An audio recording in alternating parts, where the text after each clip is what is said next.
El señor Ricardo Cuenca, director del Instituto de Estudios Peruanos, a quien damos la bienvenida. Buenos días. ¿Qué tal? Muy buenos días. Muchas gracias por la invitación. Muy bien. Bueno, en términos generales, por favor, denos el panorama desde su perspectiva. ¿Cómo está la educación en nuestro país? Teniendo en consideración incluso las últimas denuncias de la prueba del examen de admisión en la Universidad San Marcos, por ejemplo. Bueno, empezar por lo que he dicho desde hace algunos meses, que estamos viviendo una situación tan excepcional que la medida en la cual examinemos lo que está sucediendo con la educación debería también corresponder a esta situación, ¿no? Por lo tanto, creo que lo que se ha seguido mostrando es efectivamente la gran cantidad de desigualdades que todavía existen en el sistema educativo peruano y lo poco preparado que ha estado el Estado en los últimos 30 años de poder afrontar formas distintas de evaluación o de toma de exámenes, como en el caso de la universidad, o de prepararse para el futuro. Hemos estado como en una inercia que la pandemia nos está empujando a cambiar, ¿no? Entonces, creo que hubo esfuerzos, sobre todo por la educación básica, importantes al inicio, pero que ahora necesitan ser repensados en el mediano plazo, porque independientemente de lo que suceda, y ojalá pronto se acabe con el tema del COVID-19, tengamos un conjunto de lecciones aprendidas para mejorar el sistema educativo más adelante, ¿no? Señor Cuenca, le comento que estamos también con Cristian Judvalker en la comunicación para conversar también sobre estos temas. Cristian. Hola, Cristian, ¿qué tal? Buenas tardes. ¿Qué tal, Ricardo? Un placer. Te quería preguntar también, para volver un poquito a la educación escolar, digamos, ¿qué opciones ves de que el Ministerio de Educación pueda hacer algo para de alguna manera, no sé si es el término correcto, salvar, ¿no? Lo pongo entre comillas, el año escolar? Y también en base a lo que decías, ¿no? ¿Qué enseñanzas nos debe dejar esta pandemia, esta emergencia, para el futuro en cuanto al uso de las tecnologías? ¿Crees que ha sido algo que algunos han logrado con éxito implementar, otros que no tanto, pero crees que esa implementación se va a seguir ampliando en el futuro? Como tú dices, ojalá ya sin la pandemia, sin el COVID. Espero que sí, porque yo creo que, entre otras cosas, Cristian, el tema es el siguiente: la educación necesitaba empezar a modificar algunas cosas, y creo que lamentablemente esta situación lo que ha hecho es empujar esta manera de pensar las cosas de manera diferente, y es por eso que aun cuando suene extraño, podríamos utilizar esto como si fuese una oportunidad. Puntualmente, yo creo que más que pensar si este año se perdió o no, porque creo que ha sido un año más bien distinto. En algunos casos, como tú bien dices, ha habido probablemente mejores esfuerzos. Yo he hablado con muchos profesores, me quedo impresionado de la cantidad de creatividad que han tenido para sacar adelante las clases en una situación tan difícil. Pero es verdad que tenemos que preguntarnos, el próximo año tiene que ser un próximo año como si no hubiese pasado nada, ¿no? Y probablemente vamos a tener que hacer unas reformas curriculares, tener que, si empiezan las clases presenciales, a retomar algunas cosas para ver qué es lo que pasó el año anterior, ver si se necesita algún tipo de nivelación, acortar el plan de estudios a las cosas que sean más importantes, para poco a poco, en 2 o 3 años, ir retomando el ritmo normal de clases. Y esto entonces nos va a obligar a pensar si efectivamente necesitamos tener una estructura y un calendario tan fijo como lo hemos tenido hasta ahora, y no pensar que efectivamente más adelante la educación virtual más planificada, mejor desarrollada, puede ser una opción, porque tiene cuestiones positivas si se planifica bien, ¿no? Pero sí que se puede decir que se ha perdido el año para estos niños que no han tenido ni media hora de clase, o que a las justas han podido una que otra vez alcanzar a escuchar la radio y demás, y sobre ellos se tienen que de una vez ya listar alguna propuesta que los empareje, ¿no?, con sus otros compañeros, o al menos con el año que les correspondía cursar. Sí, hay que esperar los estudios. Tengo conocimiento que se están haciendo varios de un primer impacto respecto de efectivamente cuál es el porcentaje de niños, de niñas, de adolescentes que estuvieron mucho más expuestos a estas clases virtuales y cuánto no, y tratar de identificarlos, y luego de ese mapeo me imagino que utilizar esa información basada en esos estudios para poder tener mejores decisiones el próximo año. A lo que vamos, y creo que concordamos, es que no podemos empezar el próximo año como si no hubiese pasado nada, ¿no? Hay algo que ajustar, y que ese ajuste sea un ajuste no solo coyuntural, sino que sea el ajuste que se necesita para tener un sistema educativo mucho más moderno y mucho más eficiente también, ¿no? Correcto.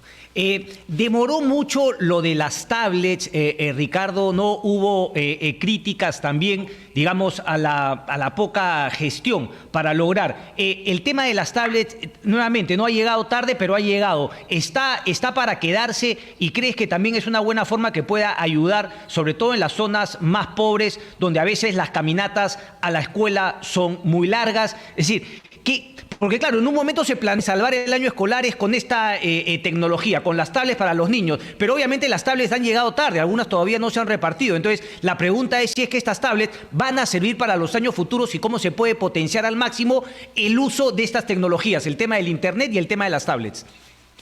Sin duda, con unas apuestas muy claras del Estado. Ya hay países que empiezan a discutir, por ejemplo, Internet gratis para asuntos educativos, y eso sería una gran facilidad para empezar a trabajar las cosas. La educación remota y la educación virtual puede tener un enorme impacto positivo en condiciones como las que has mencionado, que son condiciones que, digamos, la presencia física es también difícil, y por lo tanto hay que imaginarnos un buen plan para adelante que escape a la coyuntura, insisto, y que permita acercar. Yo siempre digo, sin la tecnología no hubiese podido estar en algunas semanas en el que he estado participando en conferencias, en seminarios en Lima, en Madrid, en Buenos Aires y en Huancavelica en la misma semana, ¿no? Entonces lo que pasa es que hay que utilizarlos bien, son unas herramientas importantes.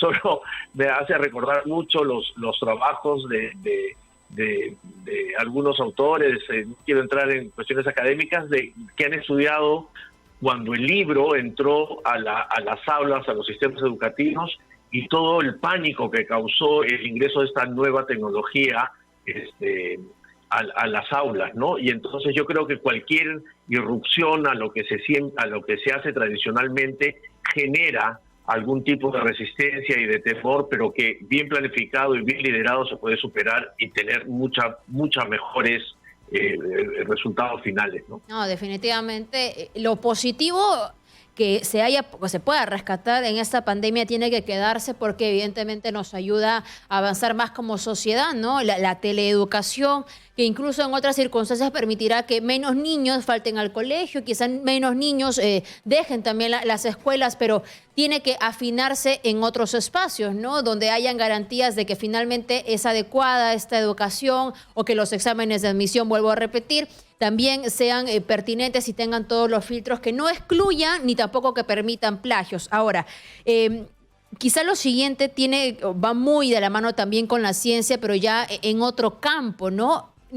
Se habla que en nuestro país muchos padres no llevarán a sus hijos a las escuelas en tanto que no haya vacuna. Ya escuchábamos también a una autoridad en Piura que tampoco va a permitir que se abran las escuelas si no hay vacuna. Pero al día de hoy, en otras partes del mundo, hay educación presencial justamente sin la existencia de una vacuna, porque seguro se utilizan otras herramientas que garantizan, digamos, que no hay contagios, o se evitan la mayor cantidad de contagios en estas instituciones. ¿Qué podríamos replicar de eso aquí, ¿no? Para que haya niños que puedan ir a los colegios, para que se reactive mejor la economía y demás.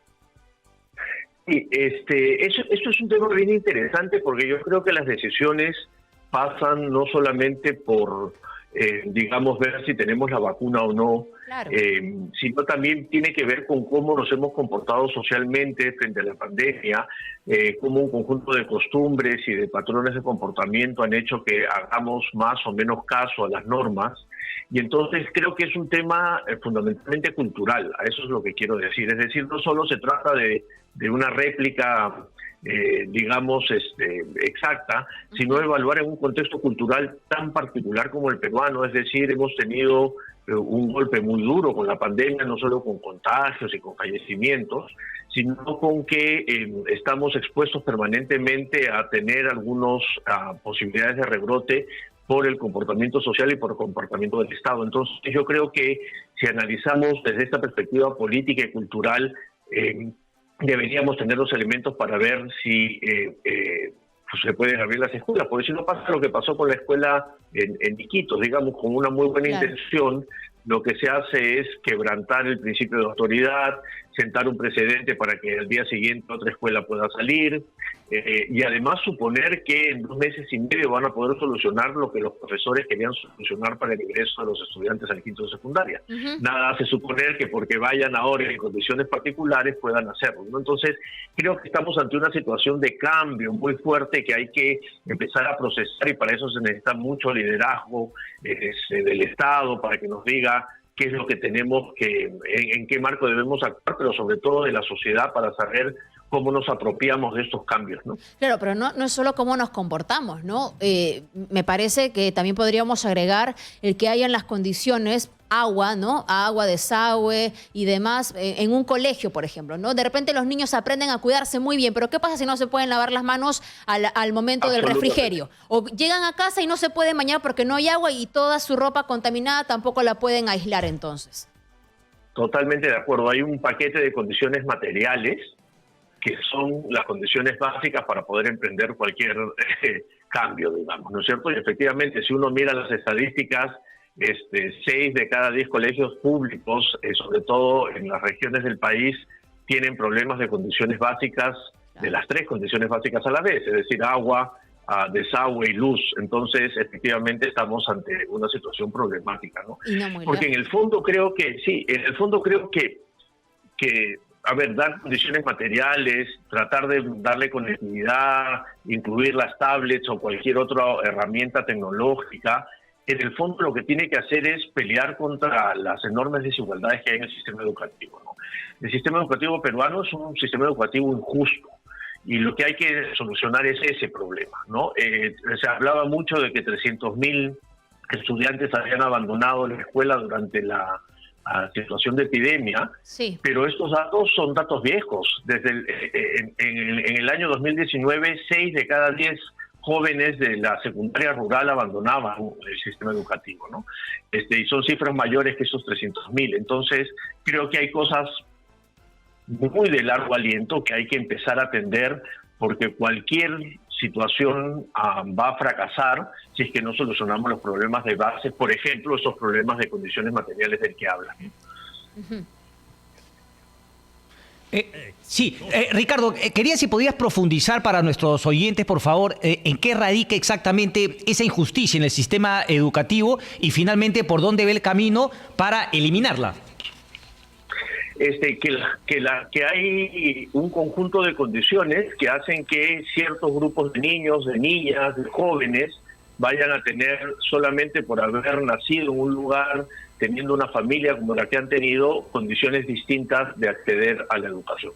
Es decir, mientras en las zonas urbanas 8 de cada 10 jóvenes estudian la educación, decía que en las zonas rurales solamente lo hacen 4 de cada 10, ¿no? Terminan el asunto y 6 de ellos abandonan el ciclo.